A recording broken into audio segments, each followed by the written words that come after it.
What's up, everybody? Welcome to the Tony's Picks Look Ahead show here with yours truly, Vegas Owl, ready to break down February 16th action here for President's Day, Monday action here. Not a lot of stuff going on, if I'm being honest. I'm going to give you guys 7 college basketball games, give you guys my thoughts on some of these. We do have a couple marquee matchups to talk about, but a lot of mid-majors here. Without further ado, though, let's get this started here. Like and subscribe. Again, this is going to be a very quick episode. So, again, leave a comment, like, and subscribe here. Let me know what you guys think on some of these games. First game we got, Syracuse, Duke. I had to start off with this one. A nice little marquee matchup. Duke laying 20.5 points is, boy, oh boy. I mean, I get it, if I'm being honest. Syracuse, I don't know. I can't trust them. That North Carolina game sticks out to me. They would have not covered that number, and then they came back in that one. I could see this one being a very similar type of game, except for the big Syracuse comeback. I mean, you just look. Syracuse is they're on a 2-game winning streak, but 4-6 in their last 10, 2-4 on the road this year. You're talking about a 363rd ranked team in the nation based on free throw percentage. I keep pounding that point home. 260th in the nation in rebounding, not like Syracuse teams of the past. 266th in threes. Everything statistically points to Duke. 9-1 run is Duke. 12-0 in Cameron Indoor this year. 23-2 juggernaut type squad here. Forced to play this one. I'm laying it here with the Dookie Blue Devils. Sorry, Whiskers. That's all I can think about here with Syracuse. That's how much of he's been thumping them, man. And every time I see Syracuse, I think Whiskers. Shout out to you, man. I'll give it to you. Loyal fan. Our Gators are still rolling high. Can't go with your Syracuse orange here in this one. With the plus 20, everybody going to be running, taking those Syracuse orange. No, thank you. Give me the Dookie Blue Devils big in that one. We got Wagner, LIU. In this one, am I going to go to another big favorite here? Yes, I am. LIU here minus the 9.5.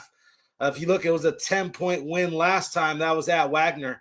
That was, 3 days ago, February 12th? So, yeah, I kind of like LIU to get themselves a win here again versus this Wagner squad. Wagner 3-10 on the road this year, currently on a 3-7 run in their last 10 games. You look, LIU 8-1 at home this year, 8-2 in their last 10 games, 17-9 on the season, one of the better teams in this conference. Give me LIU here to get this one done. I know it's a big number, minus 9.5, but they should handle business here in this one. We got New Orleans, Incarnate Ward. New Orleans has been a great ATS team this year. When you look, last time these two teams played, December 8th of 2025, so about a couple months ago, earlier this year, it was an 84-83 win. That one there was in New Orleans, a very tight game, over-type game. And that's where I'll go. I'll go to the over instead of trying to choose a side. I get it. New Orleans has been a hot hand this year. But Incarnate Ward is, a top 15 team in the nation at shooting the 3-ball. There was a guy on this team I was trying to give a prop out. This guy, Stavesky, Taj Stavesky. This cat can really shoot the ball. 14 points, 19 points, 24 points here, 3 of the last 5 games. You look, his 3-point shooting percentage, 38% from 3 is this Taj Stavesky, 17.5 points per game as well. I like Incarnate Ward and New Orleans to go over the total. Plenty of offense expected here in this one. Both teams, again, can play at a fast pace. Don't let the Incarnate Ward numbers fool you. They will shoot the 3-ball as well. I like the over, and I like that Taj Stavesky over on his threes or point prop, whatever you guys prefer. That's the Incarnate Ward shooting guard there, Taj Stavesky. But again, New Orleans, Incarnate Ward over in this one.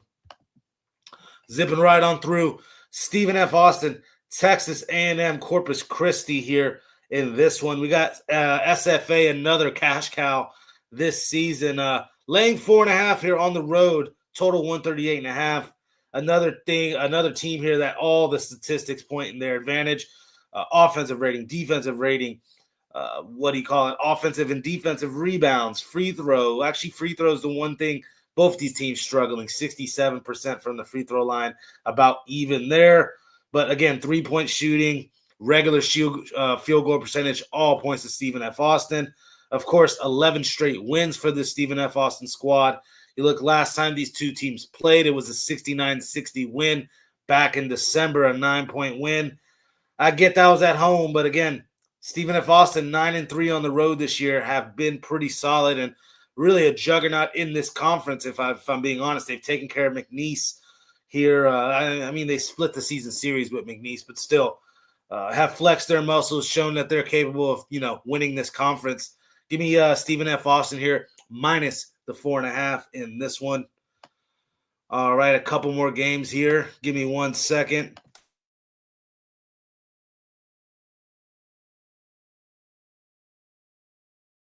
All right, get on through this one here. We got Southern and Texas Southern. 2.5-point favorites on the road is this Southern squad. Total 153.5. You look at this one. Southern's a team, again, they play with fast pace. Top 30 in the country, 81 points per game. Better rebounding numbers. Top 5 in the country in steals. I get it. That's a lot of that's beating up on these SWAC schools. But still, that's an impressive number. They competed with some of these SEC schools that they had to play non-conference, at least first half-wise. They would play with these teams in the first half, be down by 5-6 points at halftime, and then second half, talent of the depth chart winds up taking over, right? But 4 straight wins for Southern. One of the better teams in this SWAC conference, like I said here. I'm not a big fan of this Texas Southern squad. 8-15 this year. You look, last time these two teams played, January 3rd, earlier this year, it was an 11-point win for Southern there, 84-73. I'm not going to overthink this one. I think they can win their season series here versus Texas Southern. Again, you're laying only 2.5.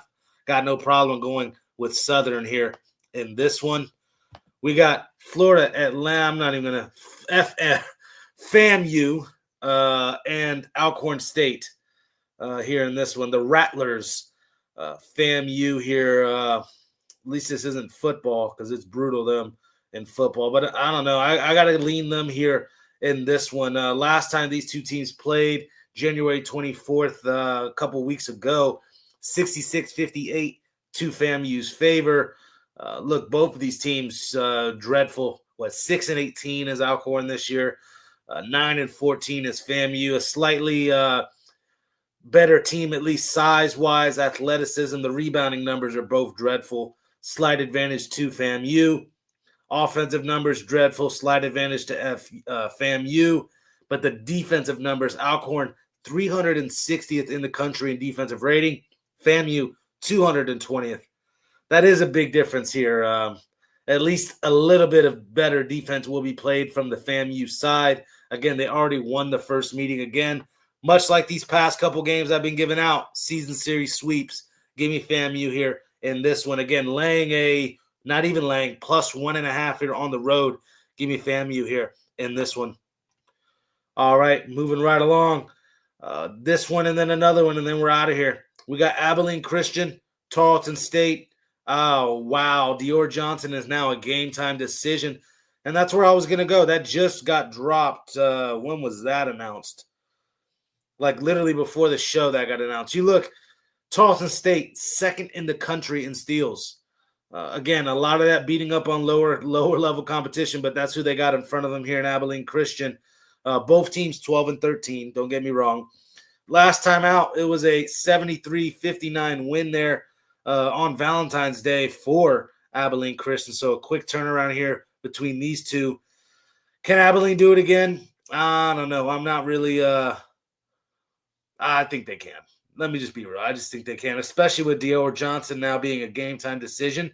Again, Dior Johnson is, for those of you that don't know, is the nation's leading scorer. He leads all players in the nation in scoring, is Dior Johnson. A big-time player here, almost 25 points a game. To not have him in, that's a typo, too. I just realized the typo, guys. Abilene Christian is playing Tarleton State. They're not playing Alabama A&M. Let me get that off. But yeah, let me just take that off 1 second. It's Abilene Christian, Tarleton State. and I'm leaning Abilene Christian to continue, especially with Dior Johnson out. Sorry for the typo, guys. Real quick episode. We're almost done. Final game I'll talk about. The marquee matchup, Houston, Iowa State. We got a top 5 matchup here. These two teams have only played each other about 5 times since 2008, 6 times here. And it's 0-5-1 to the number is Houston in the last 6 meetings versus Iowa State. Don't get me wrong, though. Last 5 occasions, Houston has been a dog, which none of that's been this year. They've been favored in every game. So a lot of that's last season, but Houston has a lot of guys returning, especially that backcourt. They're 4-1 last 5 occasions to the number as a dog. I get it. We're only getting 2.5 points. Might be able to wait a little bit. Let the public pound Iowa State. Fresh off that big win against Kansas. Everybody saw that. Everybody thinks Iowa State's legit. Humongous fraudulent squad. Name a guy in their backcourt that scares you. Go ahead. I'm waiting. I want to see a comment, guys. Iowa State backcourt. Name somebody on their backcourt that scares you because what? Tamin Lipsey shooting 28%. This kid, Killian Torre, shooting 31% from 3.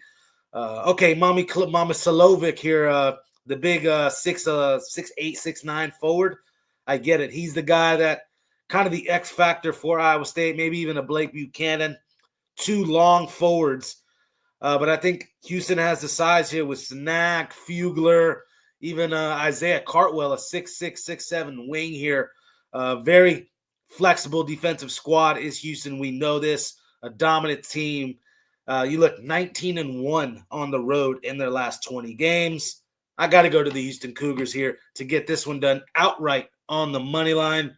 Prop-wise, take all 3 guards for Houston to score 15 points or more. Sounds crazy, right? Milo Suzanne due for a big game. Still has taken steps back from last year, but these big-time games he's experienced in, and Emmanuel Sharp has gotten better as the year gone along. Another senior guard for this Houston squad. Both of them have had to take a step up in roles, losing some pieces off of last year's squad. I like Emmanuel Sharp. Don't get me wrong, a great defensive guard will make Tamin Lipsey's life a living hell tomorrow. The question is, the rebounding advantage here with Houston? Are they going to be able to have that rebounding advantage like they have with every other school? Joshua Jefferson, the Blake Buchanans of the world, like I said, on Iowa State, no slouches there. I don't know. This another X factor to talk about Houston's side. Khalifa Sacco here, the 6'11 senior from France. I get it. He only played about 19 minutes last time out. He only averages about 14 minutes a game. But I think in a game like this with Iowa State's front court, we're going to need to have that extra body in there for Houston. I think he plays. So I think his props will be live, and they should be kind of affordable. The final thing that got me on Houston, number 1 in the country in forcing turnovers or turnover margin, really. So not turning the ball over at as much as their other schools, number 1 in the country. And that, Iowa State, 67% from the free throw line as well. So don't be scared to hack a shack. Iowa State, give me Houston here to get this one done. Thank you guys very much for tuning in. Let me check up on the chat real quick, and then I'll get on out of here. Duke, ISU, and maybe over. That's Sonny. Shout out to Sonny being here. I took KU after the big win. Didn't work out. I know ISU. No, Sonny. Don't get on ISU. Don't get on ISU. Yeah, see, that's the thing. Kansas was hot going into – I was on Kansas. I took the L with you, Sonny. Peterson is focused on the NBA. Let's just keep it real. His teammates see right through him. He's a fake phony. He's a fraud. But he can play. That's the thing. He can play. So you get away with a lot more when you're productive and can play. That was not a Kansas spot. That was a bad cap by anybody that got on Kansas, including myself. Should have saw that was an Iowa State spot. I don't think this one's an Iowa State spot after that big win. I'll say Houston's flat out better than Iowa State, especially how Kingston Fleming has played this year. There's not a player on Iowa State as good as him. I gotta roll with Houston here in this one. Coach Sampson gets it done, gets his boys ready. Do not get on Iowa State. I repeat, do not get on Iowa State. I will be the first one here tomorrow, egg on my face or dancing. I will let you guys know tomorrow. We will see. But that's pretty much the show, guys. Again, not a lot of action. Gave you 7 college basketball games. I broke them all down real quick. Gave you guys side totals and a couple props here. Again, like and subscribe. Show some love. Link in the description takes you right on to Tony'sPicks.com where our best bets are. Show some love. Thank you guys very much. Make tomorrow a winning day. Peace.